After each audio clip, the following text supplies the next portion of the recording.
All sport TV তোমার মতো পারবো না, but I don't want you to be in the video today. আজকে আমি কথা বলবো লেটস টক ইউনাইটেডে ম্যান ইউনাইটেড ভার্সেস পিএসজির ম্যাচটা কারা কারা দেখেছেন হাত তুলেন। আমি দেখেছি পুরো ম্যাচ, হালকা পাতলা কনসেন্ট্রেশন দিয়ে। অবভিয়াসলি আমার ইন্টেনশন ছিল দেখার জন্য যে Tielemans, Bruno Fernandes, Diogo Dalot তারা যখন মাঠে নামেন, how do they impact the game. আর অবভিয়াসলি ফ্রন্ট লাইনে আমাদের আসলে ব্যাকআপ কি আছে before Rashford, Kobbie Mainoo and others come, সেটা আমি আসলে দেখতে পাচ্ছিলাম। বেঞ্জামিন শেশকো নাই, সো কিভাবে আসলে মাইকেল ক্যারিক তার টিমটাকে রোটেট করে সেটা দেখার ইচ্ছা ছিল পিএসজির এগেনস্টে, and we saw মোরলেস all of that. So ultimately যেটা গতকালের ম্যাচের রেজাল্ট সেটা তো 1-1 আমরা সবাই জানি। 2 মিনিটের মধ্যেই এমবায়ে স্কোরস দ্য গোল। তখন মনে হচ্ছিল যে কি ব্যাপার, আর আর উই স্টিল লিকিং গোলস, এভাবে এত সোজা সাপটা একটা গোল হয়ে গেল, খুব ইজি একটা গোল হয়ে গেল। Mazraoui started at right back and ওই উইং দিয়েই বেসিক্যালি ফার্স্ট গোলটা চলে আসে আমরা কিছু বুঝে ওঠার আগেই। In any case things like that can happen. এটা একটা প্রি সিজন গেম, আমরা নিজেদেরকে সেটেল ডাউন করার আগেই একটা গোল খেয়ে যাই। বাট আফটার দ্যাট আমরা যদি চিন্তা করি যে পুরো 90 মিনিটস আমাদের হাতে ছিল and we played well. Man United বেশ ভালোই ফুটবল খেলছে, টু বি অনেস্ট। কিছু কিছু সময় ছিল এরকম যে বল আমাদের কন্ট্রোলে ছিল না, কিংবা ম্যাচটা আমরা কন্ট্রোল করতে পারতেছিলাম না। PSG definitely they are very good team, যদিও তাদের মেইন স্টার্টিং লাইন আপের অনেকেই প্রেজেন্ট ছিল না শুরুর দিকটায়।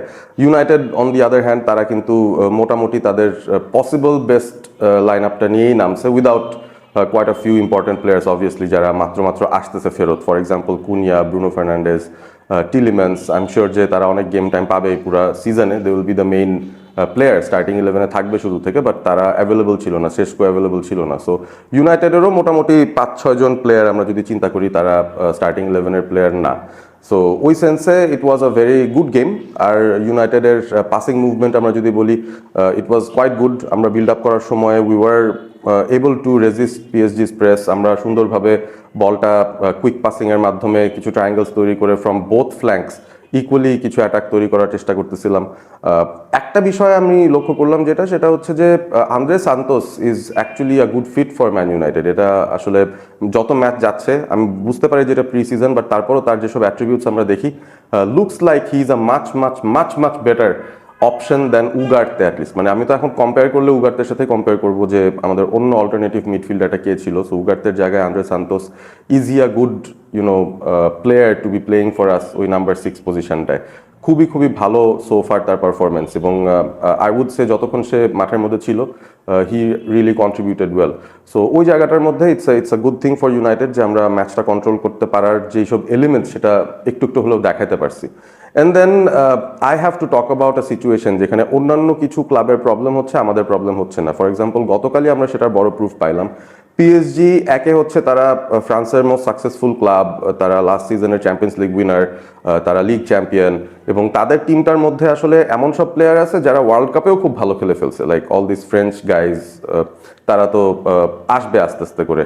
সো ওই ইন্টিগ্রেশনটা এখনো ফুললি কমপ্লিট হয় নাই ওদের।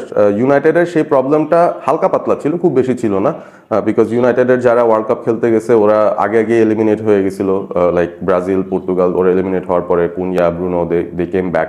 বেলজিয়ামের যখন তাদের এলিমিনেশন হয়ে গেল তখন টিলিম্যান্স কুড কাম ব্যাক। আর অনেক প্লেয়ার ছিল যারা অ্যাকচুয়ালি ওয়ার্ল্ড কাপে যায় নাই। সো ওইটা আমার কাছে মনে হয় ম্যান ইউনাইটেডের জন্য খুব পজিটিভ একটা দিক।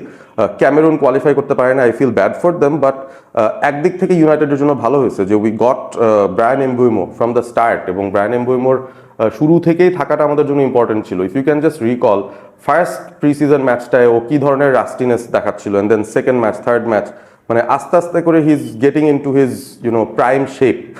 এমবুইমোকে এখন অনেক বেশি শার্প মনে হয়, এমবুইমোকে এখন অনেক বেশি ইনভলভ মনে হয়, and obviously his goal yesterday was very very good. আর Amad for sure what a player. আমার মনে হয় যে গত সিজনটায় ইনাফ গেম টাইম সে পায় নাই, হি অলসো গট ইনজুর্ড, এরকম কিছু ইস্যুসও ছিল।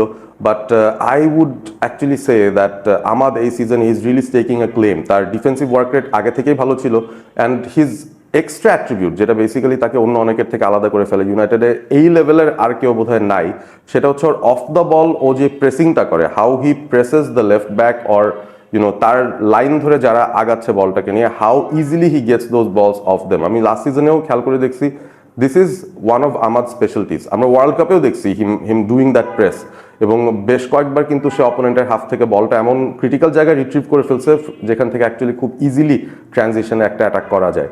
সো আমাদ দিয়ালোর এই ব্যাপারটা ওকে অনেকের থেকে আলাদা করে ফেলে, and I was really happy to see Amad এরকমই আরেকটা অ্যাক্টিভিটি দেখায়, and then he created the goal for Bryan Mbeumo who finished it very well. আরও কিছু চান্স ইউনাইটেড পেয়ে গেছিল সেকেন্ড হাফে, we should have scored probably. সেই লেসি কয়েকটা চান্স পাইলো, he could not hit it on target.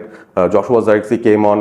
Obviously আমরা চাই না যে জশুয়া জার্কসি আমাদের সাথে এই সিজনে মেইন স্ট্রাইকার ব্যাকআপ হিসেবে থাকুক। I don't think that he would be able to do it, but তারপরও his performance wasn't that bad. কালকে নামার পর he was quite good physically, he was trying to Nuno মেন্ডেজের সাথে তার একটা টাসেল ছিল, I remember that's very nice to see যে সে নিজেকে বোঝানোর চেষ্টা করতেছে যে he is an important player. এখন ফর আস নট নেসেসারিলি হয়তো তাকে লোনে পাঠিয়ে দিলে হি can go somewhere else and do well and then maybe come back. আমি জানি না কি হবে জশুয়া জার্কসির সাথে, but overall I think Man United had a good performance. পিএসজির সাথে স্কোর লাইনটা যদিও 1-1 ছিল, পিএসজি সেকেন্ড হাফে they brought in all of their big guns, যে নুনো মেন্ডেজ নামলো, ভিতিনিয়া নামলো, হোয়াও নেভেজ নামলো, all those guys came back, but তারপরও they couldn't create a lot of good opportunities, সেটা অন্তত বলবো। এখন দুইটা শকিং ব্যাপার নিয়ে কথা বলে শেষ করতে চাই। অবভিয়াসলি আমি অল স্পোর্ট এবিপির মতো এত প্যাশনেটলি মাউন্ট হেটিং করতে পারবো না। মেসন মাউন্টকে আমার পার্সোনালি পছন্দ, বাট প্রবলেমটা হচ্ছে যে সে ফিট থাকে না, এবং কালকে 19th মিনিটে যখন সে আবার চলে গেল ইনজুর্ড হয়ে, আবারও মনে হচ্ছিল যে why are we trusting this guy to be one of the midfielders. ও একটা লাক্সারি আইটেম হিসেবে আমাদের স্কোয়াডে থাকতে পারে, বাট আই ডোন্ট থিঙ্ক যে তাকে ট্রাস্ট করা যাবে, বিকজ এইভাবেই সে ইনজুর্ড হয়ে যায়, টানা 3টা ম্যাচে ফিট থাকতে পারে না। So that's very disappointing. But Michael Carrick assure করছে আমাদেরকে যে মাউন্টের ইনজুরিটা is not very serious, basically precautionary measure হিসেবে ওকে সরাই নিয়ে আসা হয়েছে। But this is another problematic thing, যে মাউন্টকে প্রিকশনারি হিসেবে নিয়ে আসা হচ্ছে মানে কি? তার মানে হচ্ছে তারা অ্যাকচুয়ালি মাউন্টকে মিডফিল্ডার হিসেবেই চিন্তা করতেছে এই সিজনে। They are not planning to probably buy a high profile midfielder. এটা আমাদের জন্য একটা শকিং ব্যাপার হইতে পারে, and that could really bite us really bad. আমরা জানুয়ারি পর্যন্ত সার্ভাইভ করতে পারবো কি না এই থিন স্কোয়াড নিয়ে, I am really not sure. যাই হোক, let's hope Mason Mount recover soon, এটা একটা পয়েন্ট ছিল। অ্যান্ড টিলিম্যান্সকে নিয়ে আমি কথা বলে শেষ করতে চাই। He came in, he got his ডেবিউতেই he showed quite a few of his quality. সে নাম্বার 6-এ খেলতে পারে, নাম্বার 8-এ খেলতে পারে, নাম্বার 10-এ খেলতে পারে, অল দোজ ডিফারেন্ট পজিশনস। কালকে তাকে একটু ডিপার রোল দেওয়া হয়েছিল, and he did really well ওই জায়গার মধ্যে যতটুকু সময় সে ছিল। ভেরি ক্রিয়েটিভ, ফ্ল্যাঙ্ক চেঞ্জ করার ability, short passes and all, vision, everything is all there. So I am really happy to see Tielemans in Man United jersey. আর দেখা যাক শেষ পর্যন্ত। We have a couple of more matches left.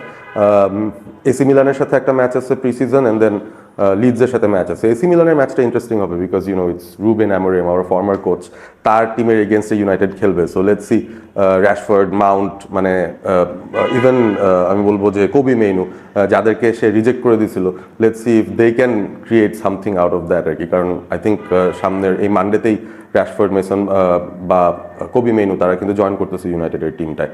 ওকে, যারা যারা match দেখছেন please let me know how you felt about the game, reaction কি ছিল, who was your best player and all. But I am really happy with how the team is progressing, at least in terms of fitness, in terms of intensity. I think seasonটা আমরা strongly start করতে পারলে we should be trying to get a top 4 finish লিগে at least, মানে এটা আমার hope আর কি এই squad নিয়েও। আপনাদের মতামত জানাই দেন, ভালো থাকবেন সবাই। Subscribe to all sport ABP.